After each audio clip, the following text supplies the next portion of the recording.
అందరికీ నమస్కారం. ఈరోజు నేను అమ్మవారి గురించి ఒక చిన్న కథ చెప్పబోతున్నాను. ముందుగా మీ అందరికీ దసరా శుభాకాంక్షలు. నవరాత్రుల్లో రెండో రోజుగా ఈరోజు గాయత్రి మాత రూపంలో అమ్మవారు వస్తారని మరి నమ్మకం.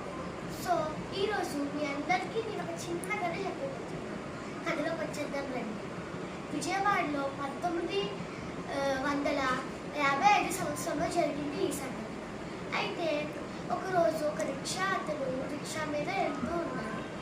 చాలా మంది చెప్తారు కదా, అమ్మవారు రాత్రిపూట నవరాత్రి రోజుల్లో తిరుగుతారు. ఆ రిక్షా వ్యాపారి అమ్మాయి ఎక్కుతారు అనుకుంటూ తిరుగుతారు. ఒకరోజు ఒక సినిమా థియేటర్ నుంచి బయటకు ఒక అమ్మ వస్తారు. అయితే ఆ అమ్మ రిక్షాకున నువ్వు నన్ను ఒక ఇంటి దగ్గర దించాలి అంటారు. అయితే సరే అమ్మ ఎక్కండి అని ఎక్కించుకొని వెళ్తారు. మళ్ళీ అతను ఒక నిజాయితీ కనవాడు. వెళ్తూ ఉండగా మాట్లాడతాడు. ఆ అమ్మ అడుగుతానంట, రిక్షాకున నీకు భయం అవ్వట్లేదా? రాత్రిపూట్ల కుక్కల అరుపులు వస్తున్నాయి కదా, మళ్ళీ అమ్మవారు రాత్రిపూట తిరుగుతారని చెప్తున్నారు కదా అంటే, భయం ఎందుకు తల్లి, అమ్మవారు ఉంటుందా? అమ్మవారు మా తల్లి, మంచి బిడ్డలకి ఏం అపాయాలు చేయలేదు అంటారు. అయితే సరే అంటూ వెళ్తారు. ఒక దగ్గర అలా వెళ్తూ ఉండగా అమ్మవారు అదే ఆ తల్లి ఉన్నారు కదా, తలలో 10 రూపాయల నోట్లున్న తలపాకాలు 10 రూపాయల నోట్లున ఒక బంగారు గాజు పెట్టేసి వెళ్ళిపోతారు. అయితే వెనకాలకి తిరిగి చూడగా ఆ అమ్మ కనిపించింది.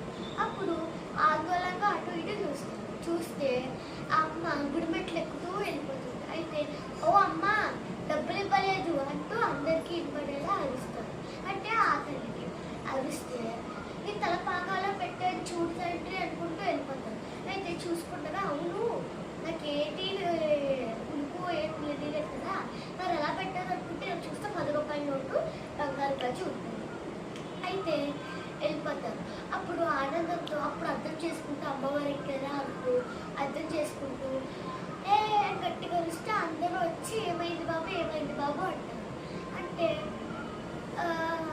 నాకు చూసారా అమ్మవారు ఎక్కారు చూసారా అంటూ బంగారుగా చూపిస్తారు. అయితే ఆ రోజు నుంచి ఆ గాజుకు అందరూ పూజలు చేస్తూ నమస్కారాలు చేస్తూ ఉంటారు. Thank you. మరిన్ని కథల కోసం సబ్స్క్రైబ్ చేసుకోండి.